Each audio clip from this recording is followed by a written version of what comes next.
Hey everyone, how's it going? Welcome to the Footy Express with your co-host Nicholas Fiore and myself, Val Silva. I was away last week, but the boys, along with Victor and Max and Nicholas, put on a great show recapping all the championships that had happened between Argentina finally going over that hurdle and winning a Copa America. I think it was like almost 20 years. And Italy, congratulations, Nicholas, on Italy winning the Euro. Good time, good celebrations and everything. I'm sure it's still going on and such. So yeah, great to be back, man. So how's it been? It's good. It's good. You know what? We had a solid week last week. Thanks to Victor and Max for getting it going. With myself, obviously, not celebrating too much on the air for Italy's Euro 2020 championship, the Campione di Europa, as we'd like to call it here in Italy, of course. Listen, it was a good show, and still so much soccer, so much footy to talk about, right, Val? Yeah. Obviously, we first want to thank Gooch Life Productions and the Bottom Line, the official Footy Express podcast sponsor, Toronto's classiest sports bar, best wings in town. Val, that's what Val told me. Best wings. They are, and they're next to the Hockey Hall of Fame at 22 Front Street. Go by, tell them that the Footy Express guys sent you. And they'll take care of you for sure. But Nick, first off, the traditional espresso at lunch. Shall we start? Espresso at lunch, everyone. Look at that. Cheers. Beautiful. Salud. Beautiful. Just finishing her up. All right. Let's get down to business. Thank you for tuning in. Listen, it's been a great week. The Reds, better known as TFC, are back home. It was great. I had the privilege of myself and my son being one of the selected few to win the draw within the MLSE organization, to attend the home opener, the official home opener on Saturday with all the frontline workers who deserved to be there and everything. Thank you and shout out to all the frontline workers. But Nicholas, Nick, I got to tell you, it was great being back. The boys looked great. The body language was like 10 times better. You can tell that they were playing like they had been home for a long time. They weren't travel fatigued, if that's even a phrase I can use, of uprooting their families the last 2 years almost back and forth, their children for school. It takes a toll on athletes, and you can tell that even the players. We were talking off air. There is a relationship between the players and the fans in that stadium, that it's like seeing a long lost brother and you just give him one big giant hug. That's what it felt like. It was nice to be home. You know what? I was watching Wednesday. On the weekend. I was watching last night as well. Yep. And it's good that they're finally getting results. 3 games in a row, unbeaten, 1 win, 2 draws. But it looks better. It feels better. Some normalcy is back. Normalcy is back in this world, right? And especially, where we are now, hopefully getting over this COVID-19 stuff. And, you've seen Josie Altidore score on the weekend and had a nice little celebration, right? And said, hey, Chris Armas. Yeah. I'm here now and I'm here to stay. And that's one thing though, Val, that I really like to see. You can see the raw emotion and him doing this, right? With the crest right here. And a lot of teams, players, clubs, countries, house league, rep, youth, do it all, right? They grab the chest, the crest, and they celebrate when they score.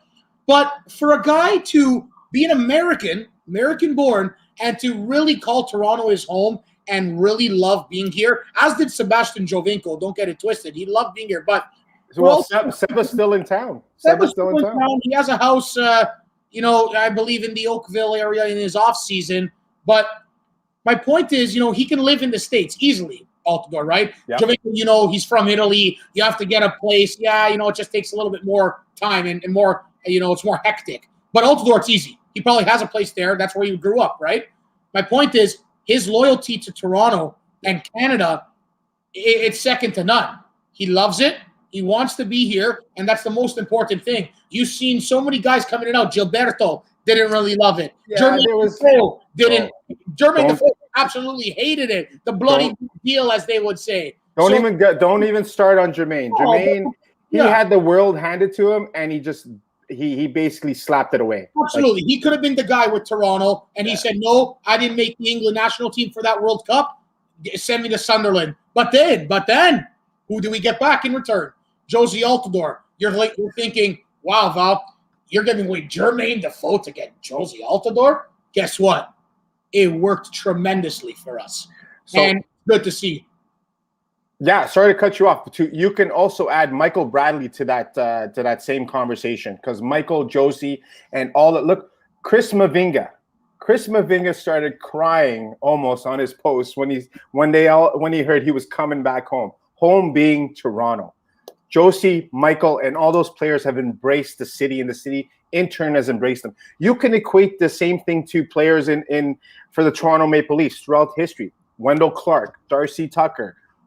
Just to name a few players that just give it all, and also on the other sports we have in the city. It's just great. Like, Josie will always be a Torontonian first and then an American, in my opinion.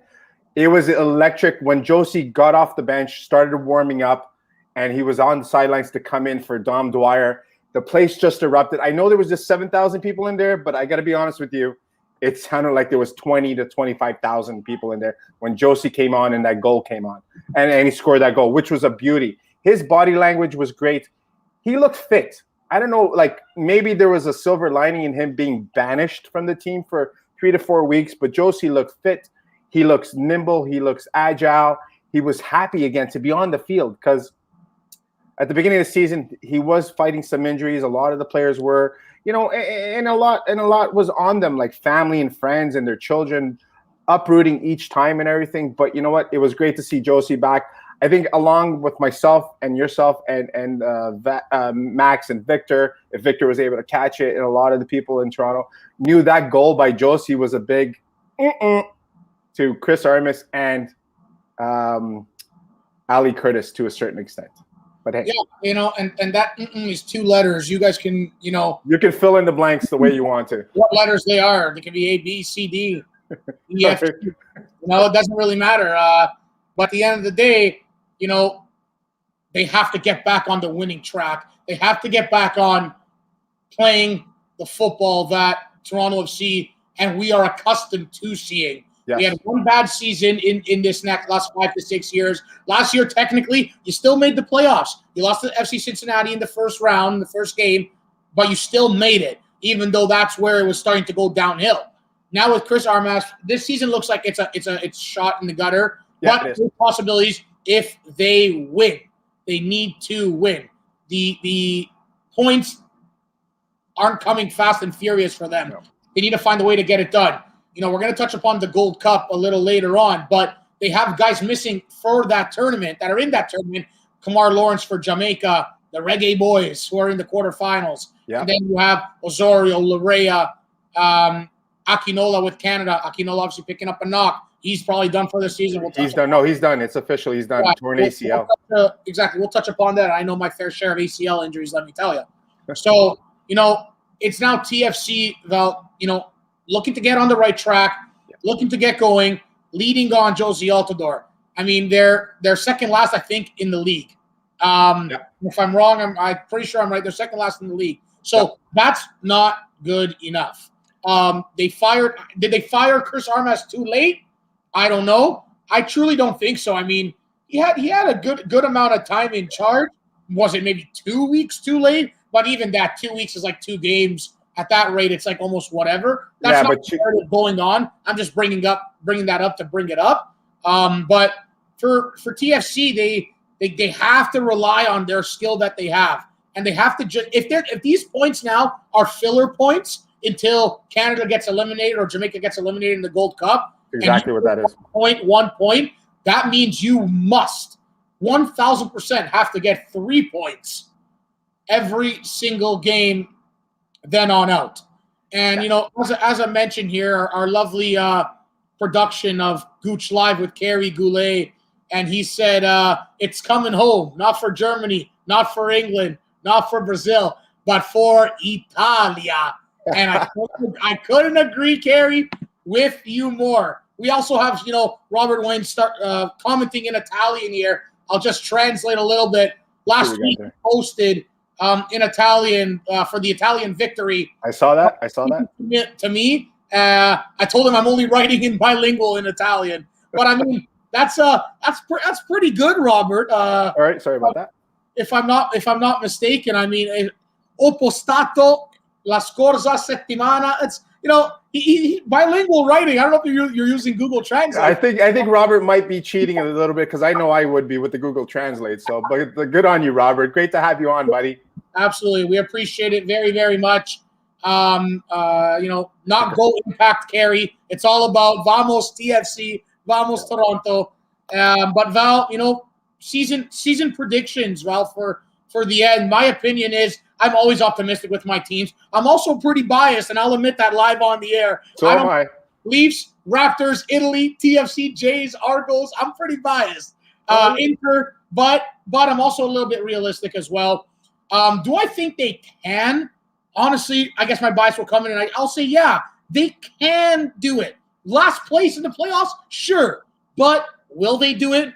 I think it's too late. It almost has to be too late.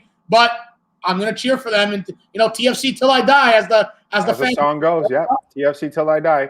But you know what? Though I think 20 games left in the season, they literally have to win all their games and have a boatload of help to get into that playoff round. If it happens, great. I think right now, I'm just like a lot of fans, like just happy that they're home and they're playing at home. We're able there to support them. And you know what? Regardless of the bias, I think the players being at home, there's a good, I'd say, let's say 75% they do make that last playoff spot. Just for the fact that they're home with the fans and the push and everything. Chris Armas is gone. I think he was a major issue, along with a number of holes that Ali Curtis has to fill up. That's another show for another 3 hours, another day. But I think the boys, they could squeak it out if they do once they get in the playoffs. And if they're on a roll, anything can happen. Look, like, for example, it was nice to see Stoteldo. Stoteldo. I got to get that stutter out. I think he and OG Anunoby have the same tailor because they wear the shortest shorts for their sports, respectively. Like, that guy's got legs like tree trunks, and he was breaking ankles. Hey, Val, I don't know if you were doing a tongue twister there, but you almost threw it yourself. yeah, that's true. I did.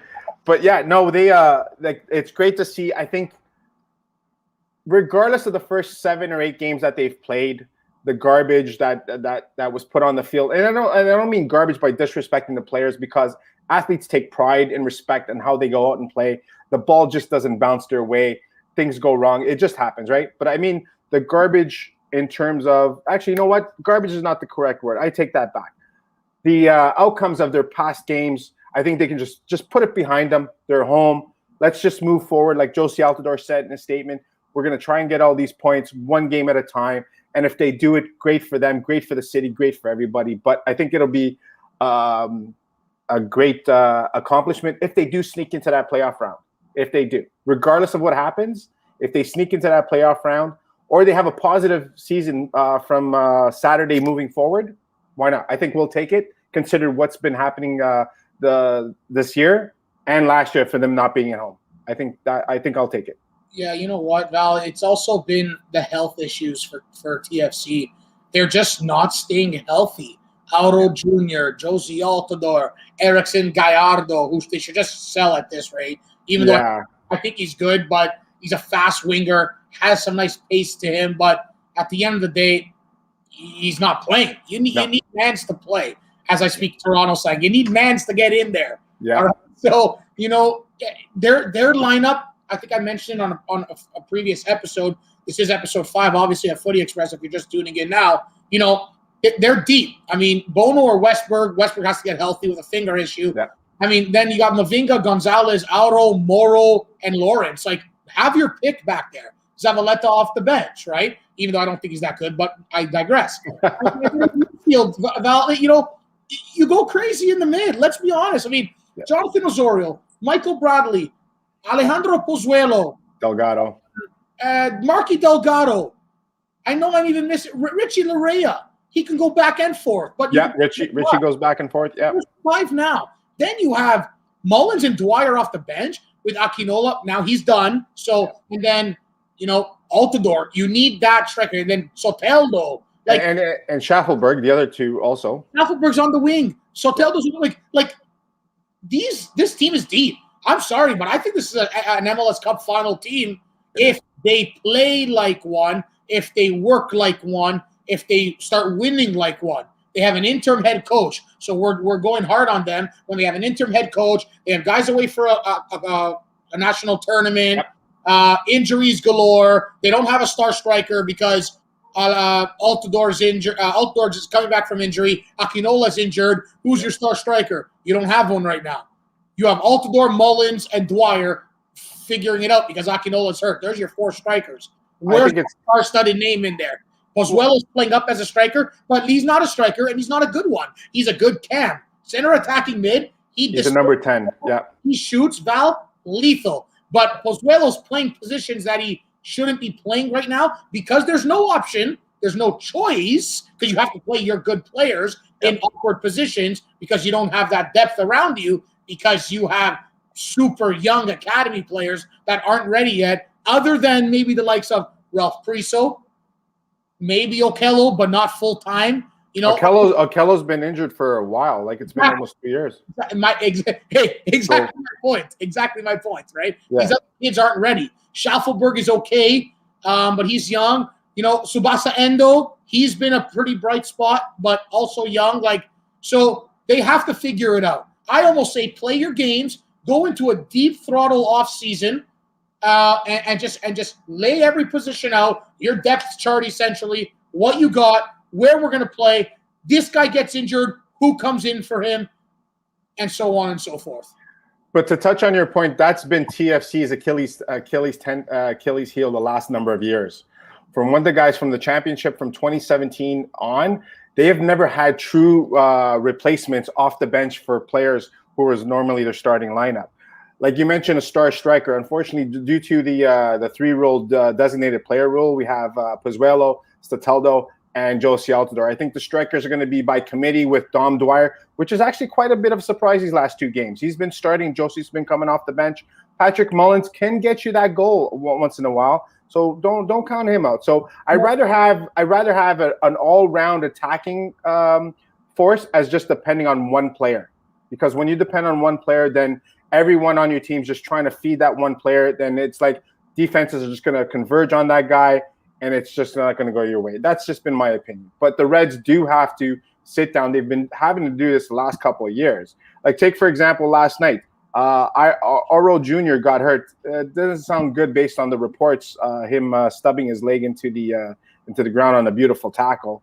It looks like an ankle injury. And they had to move Marky Delgado, a midfielder, back to play the right back and Priso. But that's also due to the fact that 2 of their guys are in international duty, which we're going to touch on in the Gold Cup.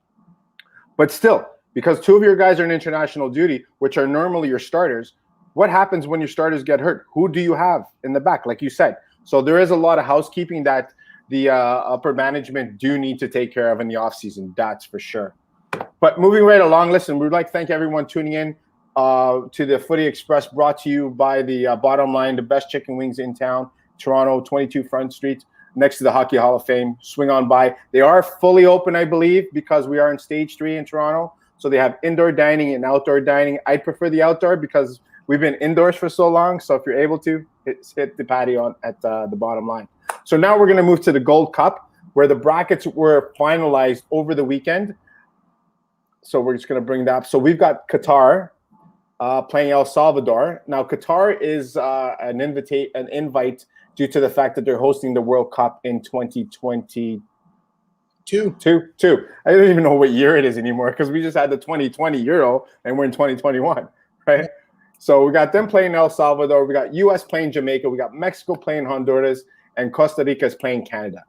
Pretty good matchups, I would say. I think U.S. got quite lucky in that head-to-head matchup between Canada, where we lost Ayo Ekanola to a bad ACL injury. Not good for Canada, not good for TFC. But I think out of those groups, I don't see Qatar's actually been quite a bit of a good surprise. The U.S. should beat Jamaica because Jamaica has been struggling to get into this tournament. They lost last night to Costa Rica. Their midfield is not as strong as they have been in the past. Mexico is always one of the heavy favorites. Canada will be in tough, in my opinion, against Costa Rica. But if they pull that off, they will have to face Mexico and hopefully go on a good run with some luck and some good football. Yeah, I think we're gonna get into some predictions at the end, and we're gonna get some brackets, the Gold Cup brackets posted on social media after, because we did it for Euros and Copa America. So why not do it for the Gold Cup? But I think for me, Qatar has been a pleasant surprise. If they could compete like that when they're hosting the fraudulent given World Cup for next year, fraudulent.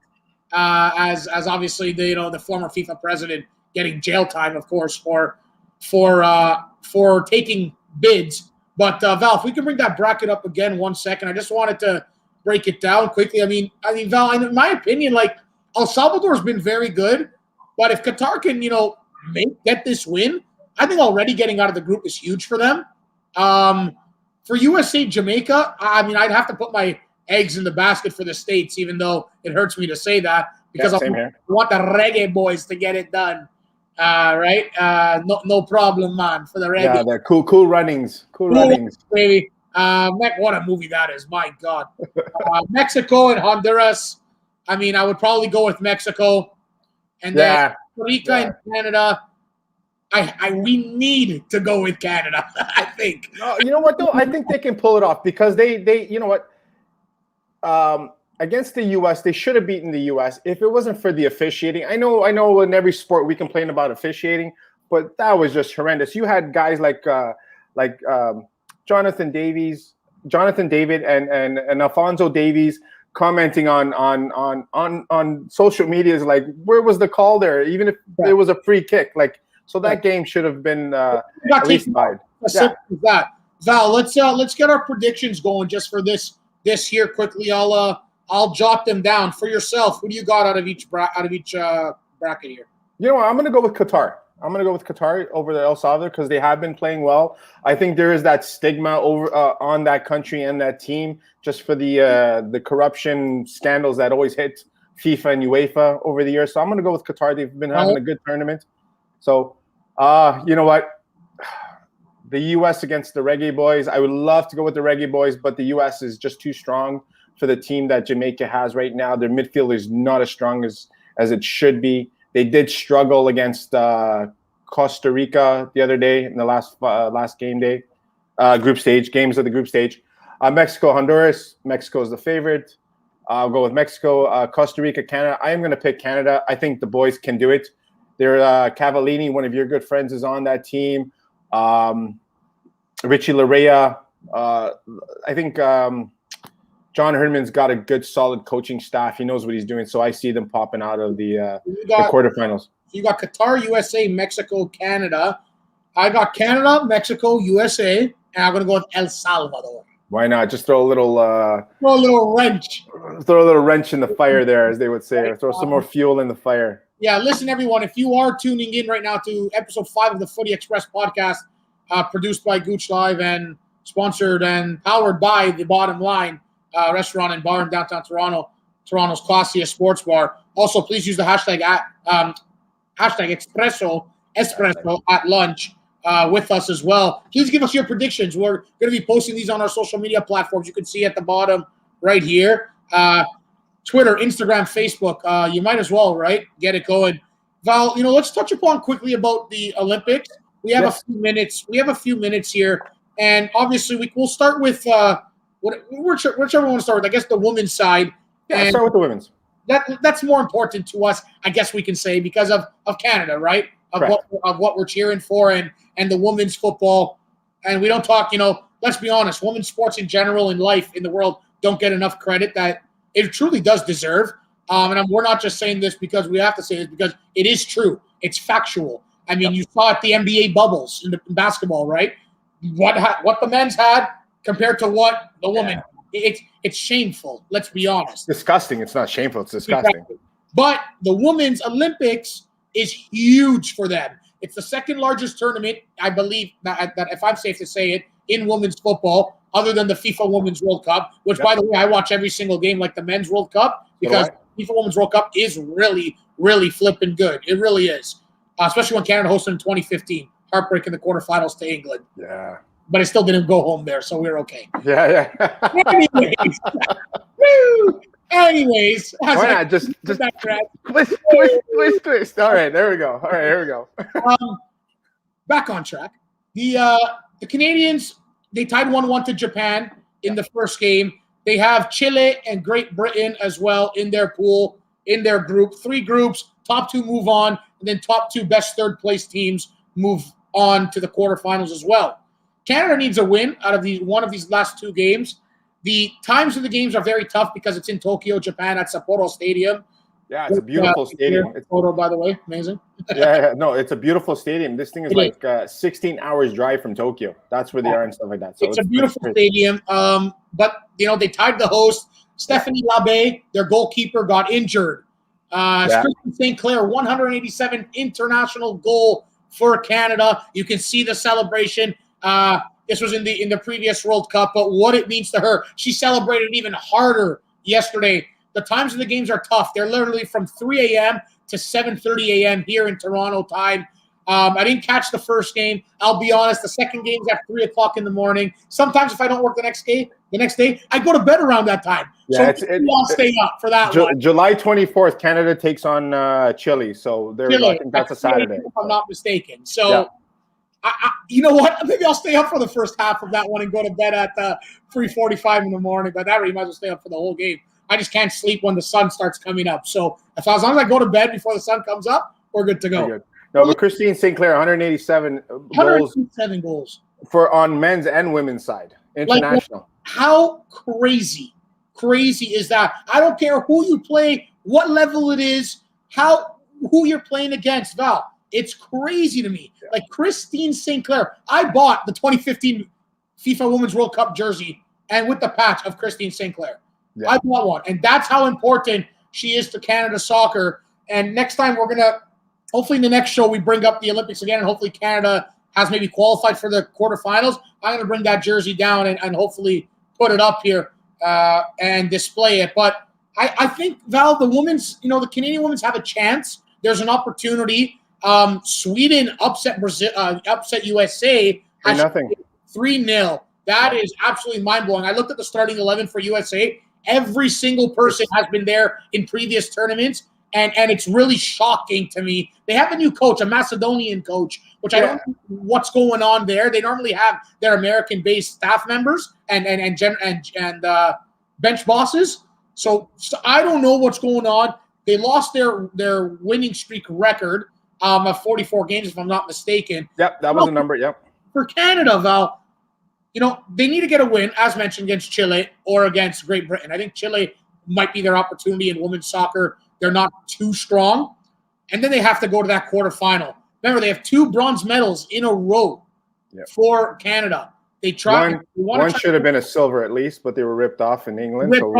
Heavy. That one I agree with you. I watched that one. It was also a morning game. I think we all watched that one, man. That was, I don't know what happened to that official, but I don't think she's still working anymore. But we'll leave it at that. What a classic game. But they found a way to get their bronze against Brazil that year. So that's very, very good. Sorry, Victor. No Forca Brazil there. So, but to touch on Brazil, I want to send out a big shout out to Marta, a Brazilian great. She is the only international player, men's or women's, to score in 5 straight Olympic games.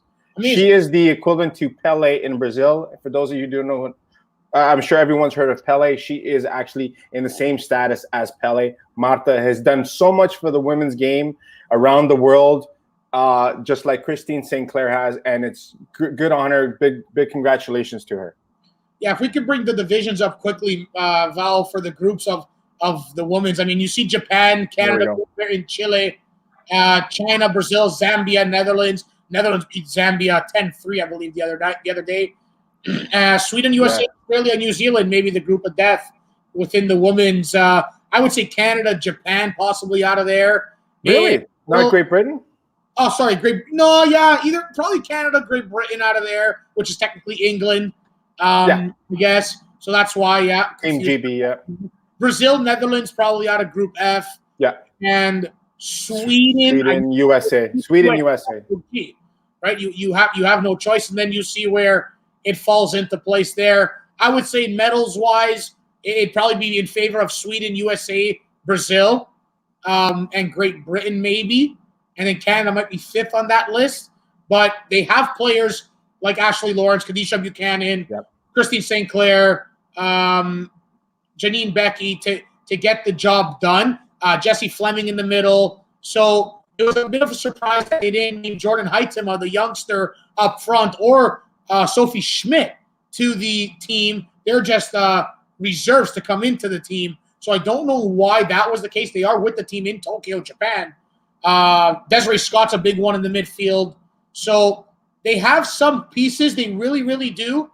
They just need to get it going, right? Nichelle Prince on the wing, very young Deanna Rose as well. So they have pieces. Can they put it together? Get out of the group. Anything can happen. One win, you're technically in medal contention after the quarterfinals, right? Because even if you lose the semis, you're in a bronze medal game. And for Canada soccer, they just need a medal to be successful. Let's be completely honest. But so I think opportunity.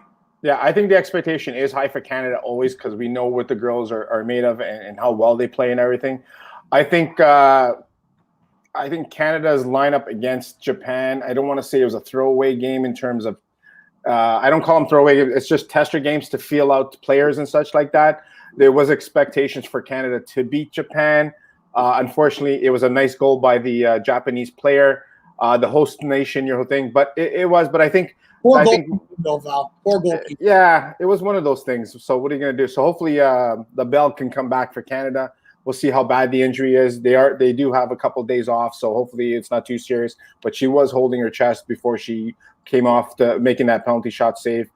I think to touch to the point why are certain players on the bench right now, I think the coaching staff is just trying to see what works on their first game. I think when they play Great Britain, you'll see the full lineup that they're comfortable with moving forward into the quarters and such.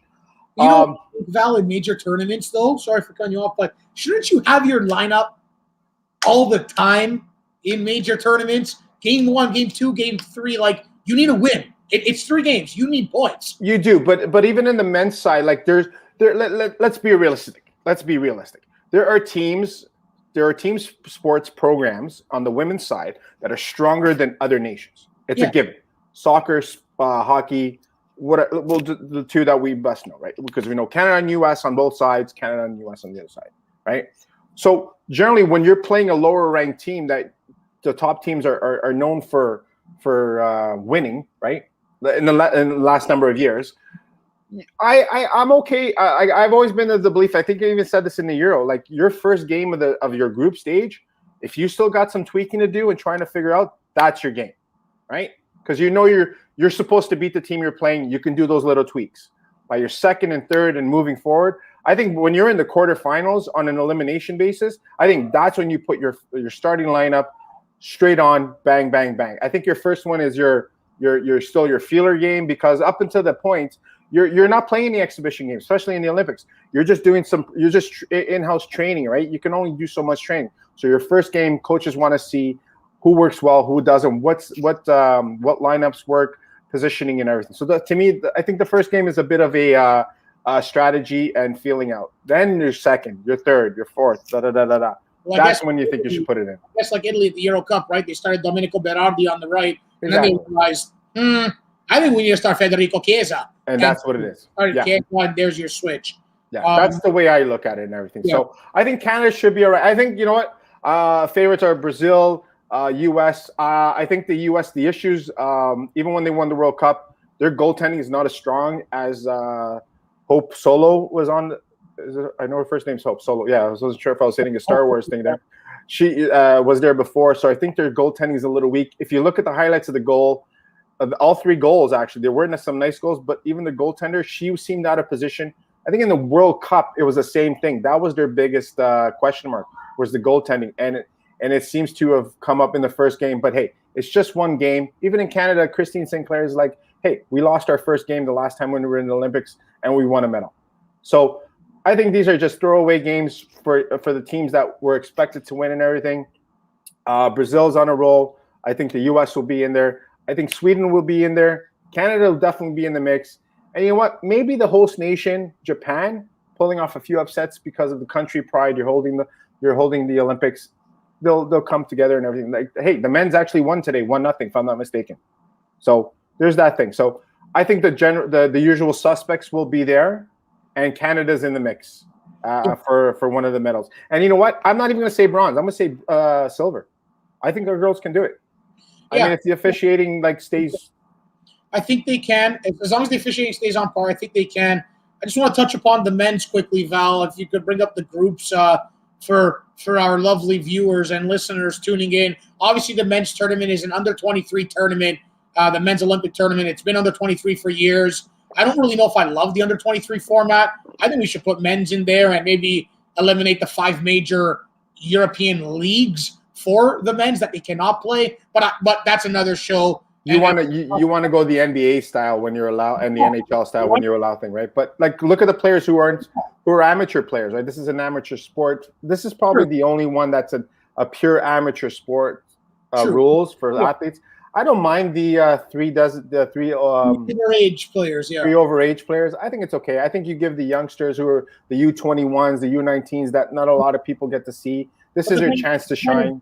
For example, Val, Mexico beats France 4-2 yesterday, and yes, you can say anything can happen because look in the Euros, Switzerland beat France right in penalties, but realistically that might not happen. But under 23, it's different, right? I mean, Japan beating South Africa, then you have New Zealand, Korea Republic, Honduras, Romania, Egypt, Spain, Argentina, Australia. I mean, that could be a minor group of death in its own in a World Cup. Well, Argentina lost, if I'm not mistaken. They lost. Exactly my point, right? And then Brazil, Germany, Cote d'Ivoire, and Saudi Arabia.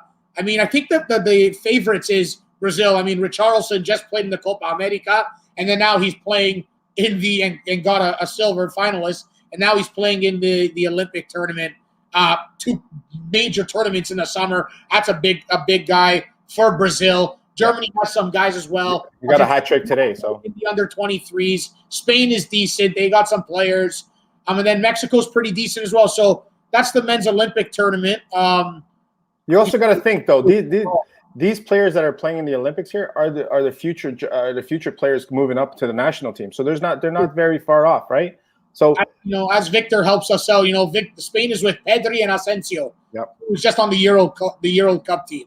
So I mean that's huge for Spain, especially Pedri, right? So listen, I mean the Olympic men's tournament is nice to watch, but the women's tournament, in my opinion, is more intriguing because they bring their players like a real international tournament should, because it's their second largest tournament other than the FIFA Women's World Cup. Correct. So, let's go Canada. I want Zambia to win the men's Olympics. Why not? Just throw a wrench in there. Why not? No, that's never happening, Val. I'm sorry, but or Egypt, right? Mo Salah all the way. But listen, even though he's overage, way overage. But listen. So is Danny Alves, but they got the oxygen tanks down there for him. So exactly. Right? Sorry, Victor. So, but listen, you know what? It's good to see. We got footy, we got soccer all the way. We're going to have some pretty cool episodes on the horizon. We're going to talk about Olympics, hopefully next week. Maybe live on location, remote. Maybe at Bottomline in a couple of weeks coming up. We're going to touch on some transfer news. There's going to be so much exciting stuff coming up with the shows with help of our intern producers, Max and Victor. Victor from Brazil, hopefully coming to the city next week. He may not be around for next week's show, but needless to say, it was another great episode of Footy Express, episode 5, Espresso at Lunch. Remember to use that, everyone. Hashtag Espresso at Lunch. Follow us on all social media platforms, Footy Express Podcast on Twitter, Instagram, Facebook, almost all the same usernames as you can see right at the bottom. Thank you also once again to our official sponsor, The Bottomline, Toronto's classiest sports bar. Hashtag Toronto's classiest sports bar, The Bottomline. Best chicken wings in town, located at, I think, 2200 Front Street. No, it's 22 Front Street, right next door to the Hockey Hall of Fame. So you can't miss it. You step out, you're right there. And then maybe there, and then go watch a TFC game after, because it's not far down at Exhibition Place, right? Listen, everyone, we do appreciate it. Thank you to Gooch Life Productions for coming on and doing this with us again. Listen, everyone, that's Val Silva. I'm Nicholas Fiore, co-host of the Footy Express podcast. Thank you. Stay safe out there. #espresso at lunch. Ciao.